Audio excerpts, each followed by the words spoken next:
영적 감정을 분별하라. 세 번째 시간. 어떻게 다른 여러 거짓 감정들로부터 진정한 영적 감정을 구별할 수 있는지를 살펴보기에 앞서 사도 베드로는 우리가 자아 검증이 아닌 믿음의 덕의 지식을, 지식의 절제를, 절제의 인내를, 인내의 경건을, 경건의 형제 우애를, 형제 우애의 사랑을 더하여 하나님의 부르심과 선택에 합당하도록 행동하고 끝까지 견디어 줄 것을 당부하고 있다. 따라서 영적 불감증에 걸린 사람들은 그 상태가 지속되는 동안 구원에 대한 어떤 지식을 기대하는 것이 아니라 베드로의 지시를 따라야 한다. 3부에서 밝힐 규칙들은 다른 부류의 위선자들 또는 진실된 감정과 거짓 감정에 뒤섞여 혼란에 빠져 있는 진정한 그리스도인의 잘못을 깨닫게 하는 데는 유익할 것이다.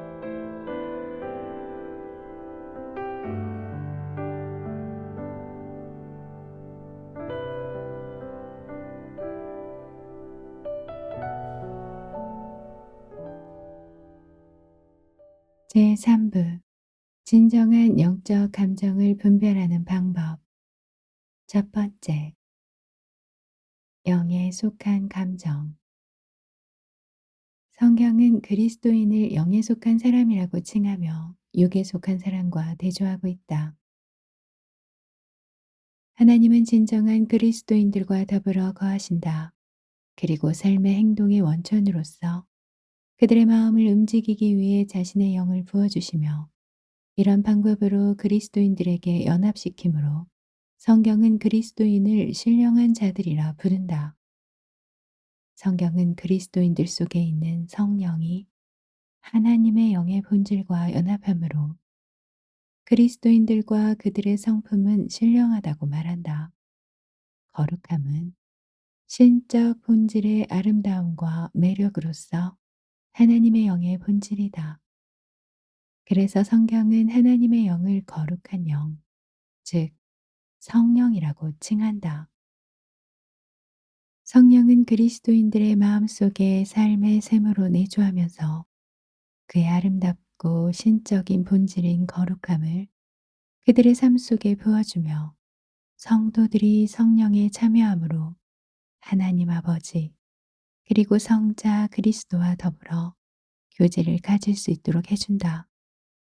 그러므로 그 수준이 낮을지라도 성도들의 마음속에서 나타나는 삶의 본질은 하나님의 거룩함과 같은 것이다. 이는 다이아몬드에 비치는 햇살이 정도는 각각 달라도 그 햇살의 본질은 태양인 것과 같다. 이것이 바로 예수님이 요한복음에 말씀하시고자 하시는 것이다. 성령 하나님이 창조해내신 새로운 본질은 그것을 창조하신 하나님의 영의 본질과 동일하다. 그래서 이것을 신령한 본질이라고 부른다. 요한에 따르면 성령을 소유하는 것은 우리가 그리스도 안에 있다는 분명한 증거이다. 또한 예수님은 믿지 않는 세상은 성령과의 만남이 전혀 없다고 말씀하셨다. 그러므로 그리스도인들은 그들 마음의 새로운 내면적 통찰력과 지각을 소유하고 있으며 이는 그들이 회심 전에 경험했던 것과는 본질적으로 다른 것이라고 결론 지을 수 있다. 말하자면 이것은 신령한 것들에 대한 새로운 신령한 감각을 의미한다. 많은 사람들이 새로운 영적 감각을 상상과 혼동하지만 이는 상상과는 전혀 다른 것이다. 상상력은 모든 평범한 사람이 갖출 수 있는 능력으로 우리에게 시각적 요소나 소리, 냄새 등이 없다 하더라도 그것에 대한 어떤 견해를 갖게 해준다. 어떤 사람들은 성경 구절을 인용하며 소리나 목소리에 대한 환상을 말한다. 그들은 예수님의 음성을 들을 수 있으며 성령 체험을 했다고 말한다. 상상에서 나온 생각들은 신령한 것과는 본질적으로 다르기 때문에 사탄도 쉽게 만들어낼 수 있다. 구약 성경은 거짓 선지자들이 거짓 영이 주는 꿈과 환상을 보았음을 증거하고 있다. 사탄이 이런 상상들로 마음을 감동시키는 곳은 하나님의 역사가 아니다. 그러나 이런 생각을 주신 분이 하나님이라 할지라도 그것이 그 사람의 구원을 입증하지는 못한다. 민수기 24장 16절에서 17절에 발람은 그리스도에 대한 영적 지식은 없었지만 그리스도의 이상을 보았다. 이처럼 그는 마음속에 하나님께서 주신 구세주의 이상을 가졌지만 구원받지 못했다. 영적 감정들은 오직 신령한 동기로부터 생겨나며 성령이 영적 진리에 대한 우리의 영적 이해를 돕기 위해 부어주시는 경우가 있다. 그러나 마음속에 환상이나 목소리를 듣는 것은 신령한 것이 아니다. 상상은 모든 사람들이 공유하는 자연적인 인간의 능력이므로 믿는 자나 믿지 않는 자나 똑같이 경험할 수 있다. 하다라는 말은 신약 성경에서 종종 어떤 것을 사실이고 증명하기 위해서 증거를 제시하다라는 의미를 가진다. 바울은 성령이 우리가 하나님의 자녀임을 증거한다고 말했다. 그러나 그것은 성령이 우리에게 어떤 초자연적인 제의나 계시를 보여준다는 뜻이 아니다. 그러므로 성령의 증거는 영적 속삭임이나 즉각적인 계시가 아니다. 이것은 죄를 미워하고 거룩함을 추구하며 하나님을 사랑하도록 인도하는 하나님의 영의 거룩한 역사적 결과이다. 여기서 바울이 말하는 바는 우리 영을 통해서 우리가 하나님의 영의 증거를 받는다는 것이다. 우리 영은 성경의 마음 또는 양심이라고 표현되어 있는 우리의 한 부분이다. 성령의 증거를 하나님이 인간을 사랑하고 용서하고 선택했다는 것, 또는 하나님의 목소리나 선언으로 잘못 이해함으로써 얼마나 많은 문제가 발생하는가, 또 이로 인해 얼마나 많은 거짓 감정들이 발생했는가, 수많은 사람들이 이것에 속아서 지옥에 떨어졌을 것이다. 자기애와 하나님의 사랑. 자기애에서 비롯된 하나님을 사랑하는 마음은 본질적으로 신령한 것이 될 수 없다. 자연적으로 우러나오는 자기애는 하나님과 그리스도에 대한 많은 감정을 불러일으키지만 거기에는 신적 본질의 아름다움과 영광에 대한 이해가 없다. 즉, 자기애는 전적으로 하나님에 대한 자연적인 감사만 있게 할 뿐이므로 하나님에 대한 잘못된 이해를 초래한다. 마치 하나님을 심판의 하나님이 아닌 사랑과 자비의 하나님으로만 이해하거나 각 사람의 가치 때문에 하나님이 그들을 사랑한다고 착각하는 것처럼 말이다. 이런 것들이 바탕이 될 때 사람들은 참 하나님에 대한 이해나 사랑 없이 자기 상상 속의 하나님을 믿게 된다. 또한 자기에는 죄에 대한 자각의 결여로 하나님에 대한 사랑을 불러일으키기도 한다. 어떤 사람들은 죄가 얼마나 사악한 것인지, 하나님의 거룩성이 이런 죄를 얼마나 미워하고 증오하시는지에 대한 자각이 전혀 없다. 그들은 하나님의 생각이 인간의 수준과 비슷하다고 생각한다. 즉, 그들은 하나님과 친밀감을 느끼고 하나님께 사랑 비슷한 감정을 느끼지만 참 하나님을 믿는 것이 아니라 상상 속의 하나님을 믿는 것이다. 그러나 그들이 하나님을 긍정적으로 생각하는 것은 하나님께 큰 축복을 받았다고 생각하기 때문이다. 그들은 하나님이 자신을 용서하시고 있는 모습 그대로 받아주시고 사랑하시고 천국에 데려가겠다는 약속을 하셨다는 이유만으로 하나님을 좋은 분이라고 생각하는 것이다. 이처럼 이기적인 사람은 자신에게 좋은 영향을 주는 것이라면 무엇이든 사랑한다. 그리스도인들에게 있어서 하나님을 향한 진정한 영적 사랑은 전혀 다른 식으로 생겨난다. 그들은 먼저 사랑받기에 합당하신 하나님과 그리스도의 위대하심, 그리고 영광을 바라본다. 그들의 마음이 먼저 하나님의 성품에 사로잡히게 되고 그로 인해 하나님에 대한 사랑이 싹트게 된다. 참사랑은 하나님으로부터 시작되며 그분 자체를 사랑하는 것이다. 진정한 영적 감사는 다음과 같은 면에서 이기적인 감사와 다르다. 첫째, 하나님의 축복에 대한 진정한 감사는 하나님에 대한 사랑에서 흘러나오는 것이다. 둘째, 영적 감사에 있어서 하나님의 선하심이 사람들의 마음을 감동시키는 것은 그것이 하나님의 영광스럽고 아름다운 성품의 일부분이기 때문이다. 요한일서 4장 19절에 요한은 우리를 향한 하나님의 주권적인 사랑을 표현하고자 했다.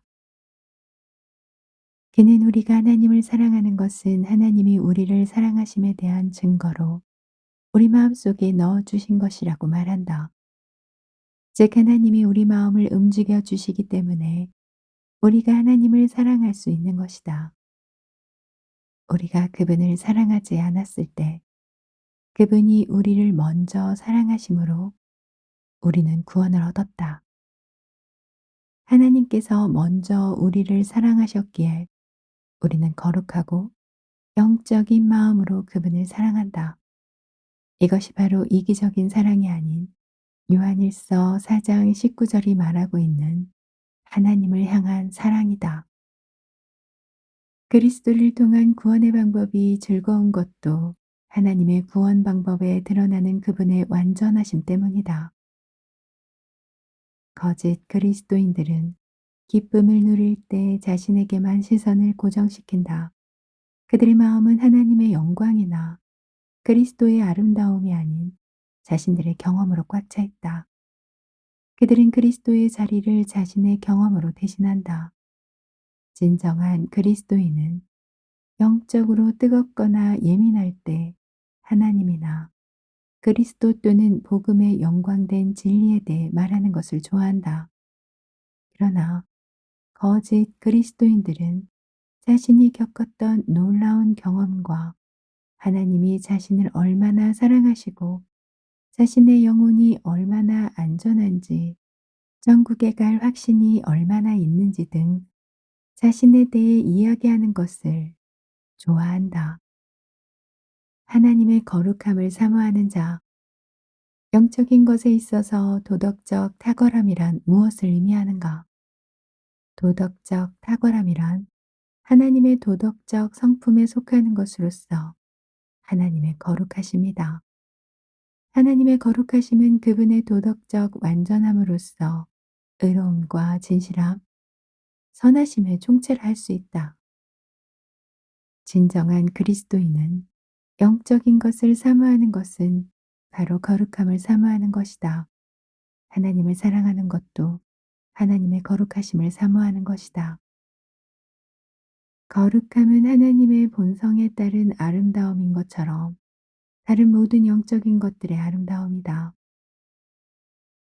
기독교의 장점은 바로 이와 같이 거룩한 종교라는 것에 있고 성경의 장점은 가르침의 거룩함에 있다.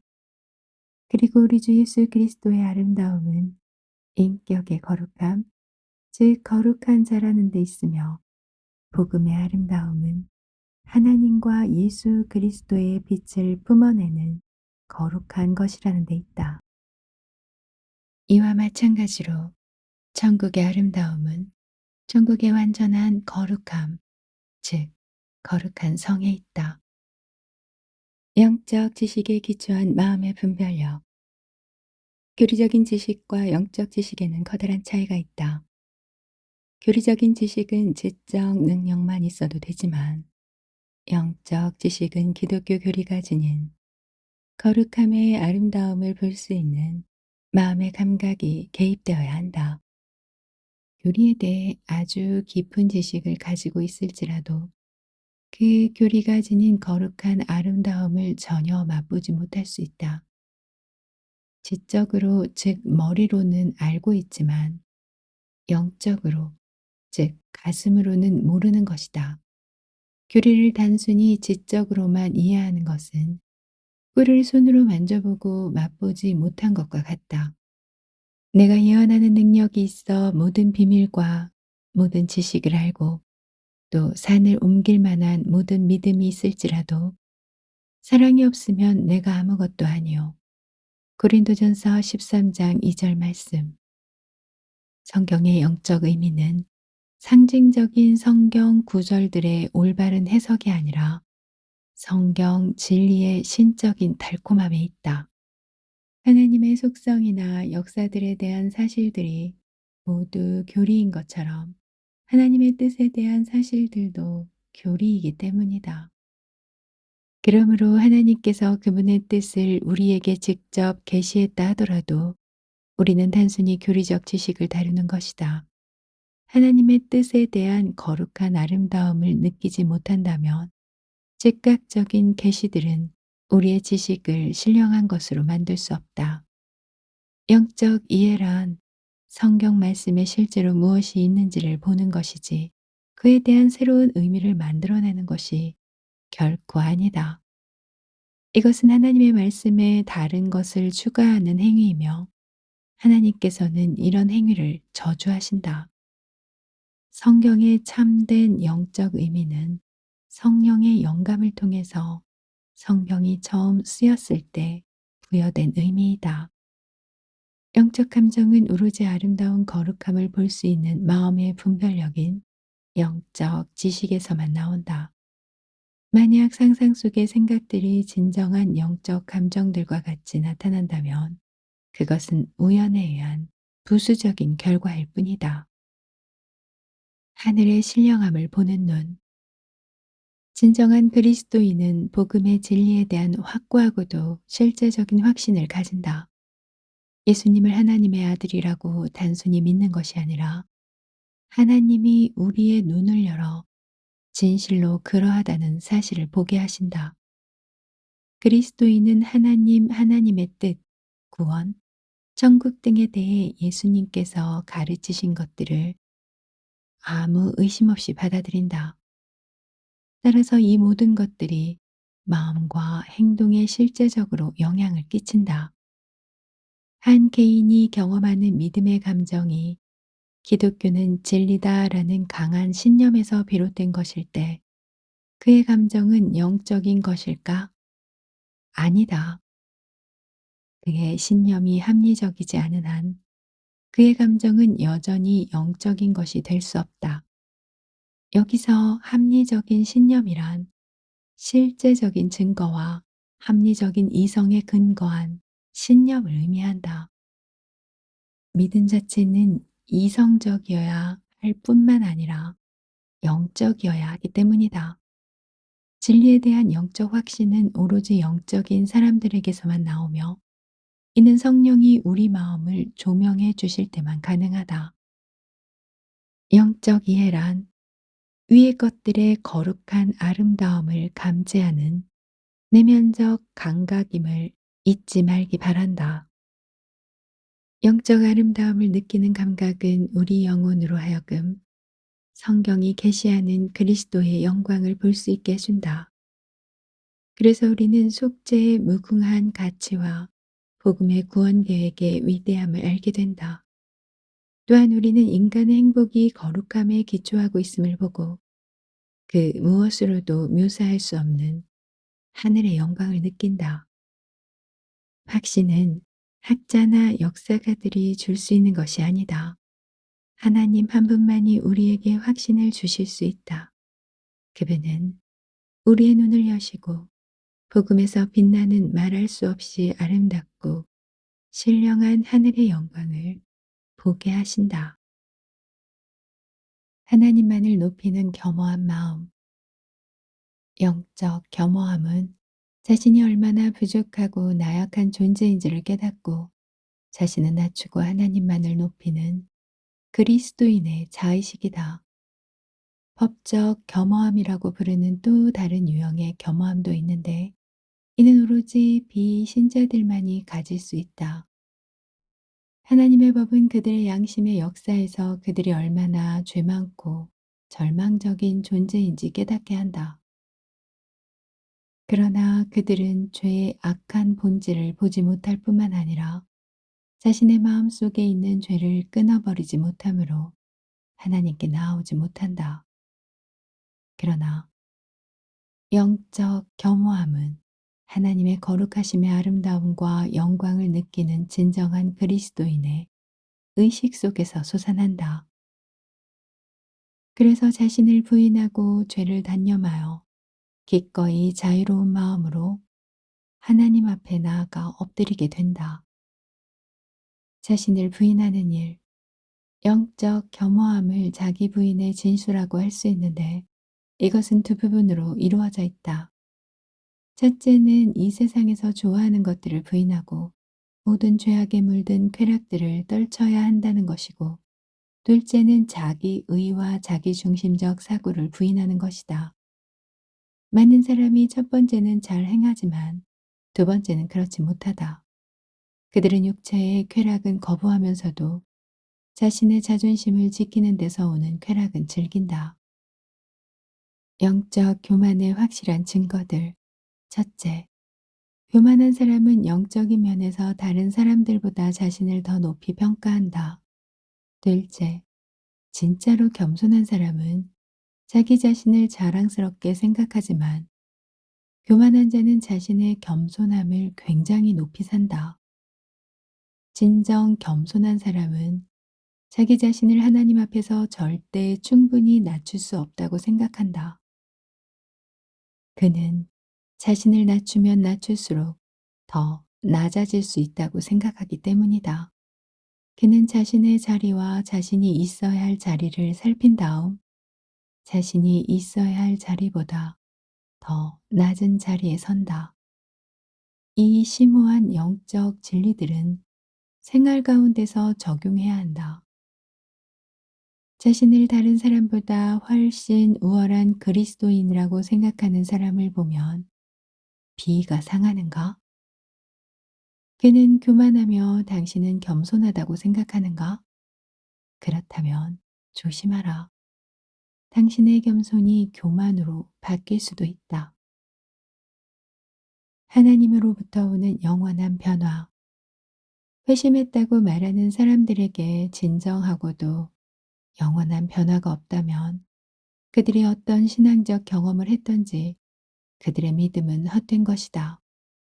회심은 사람의 모든 인격이 죄로부터 돌아서서 하나님께 나아오는 것을 의미한다. 물론 하나님은 회심하지 않은 사람들이 죄를 범하는 것을 막을 수 있지만 그들을 회심시킴으로 그들의 중심과 본성에 있는 죄를 거룩한 것들로 변화시키신다. 회심한 사람은 죄의 원수가 된다. 예수 그리스도 안에서는 어떤 환경도, 어떤 극적 신앙 체험도, 어떤 놀라운 간증도 아무런 증거가 되지 못한다. 단지 그 사람이 새 피조물로 바뀌었느냐, 아니냐가 중요할 따름이다. 물론 회심한다고 해서 개인의 천성이 완전히 바뀌는 것은 아니므로 개개인의 타고난 성격 차이는 감안해야 한다. 회심하기 전에 천성적으로 잘 짓는 죄가 있었다면 회심 후에도 같은 죄를 범할 가능성이 크다. 그러나 회심하기 전과 달라지는 것이 전혀 없는 것은 아니다. 개인의 성격적 결함을 없앨 수는 없으나 하나님의 은혜로 고칠 수는 있기 때문이다. 진정으로 회개한 사람은 자신의 양심의 가책을 느꼈던 죄들에 대해 더 엄격하며 미워하고 심지어 두려워하기까지 한다.